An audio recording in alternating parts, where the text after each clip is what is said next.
In today's video, I'm going to teach you how to import a JSON file into Trello. If you're finding yourself dealing with a large amount of data and you want to import it effortlessly into Trello, this guide is going to be a real time saver for you. Let's get started. First, head over to Trello and navigate to your boards.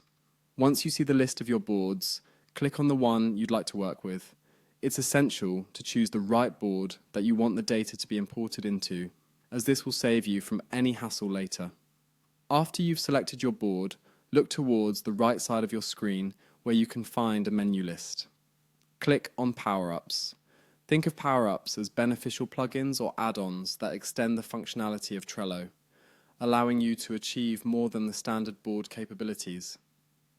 Now, find the option called Add Power-Ups and click on it. You'll be directed to a screen where you have the ability to explore a variety of power-ups. From here, type Import to Board JSON for Trello into the search bar. Once it pops up in the list, click on it to select it. The next step is to add this power-up.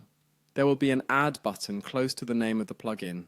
Go ahead and click that. Sometimes you might be prompted to confirm or complete certain setting configurations which can be common with new power-ups, or if it's the first time you're enabling them on a board. Once it's added, it usually helps to close the Power-Ups window, which you can do by clicking the X icon.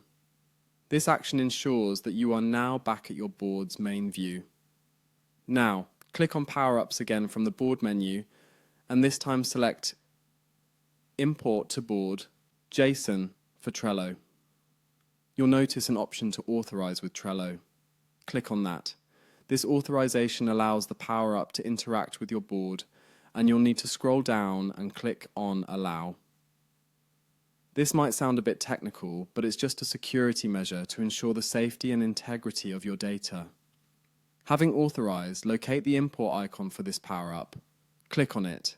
Here's where the magic happens. You simply drag and drop your JSON file into the designated section. Once dropped, there will be an option to Import to Board. Clicking this will initiate the import process. And that's it. You've successfully imported a JSON file into Trello. It might take a few moments for all the data to populate depending on your file size. Feel free to take a moment to explore your imported data and enjoy this seamless way to manage and organize extensive information in Trello.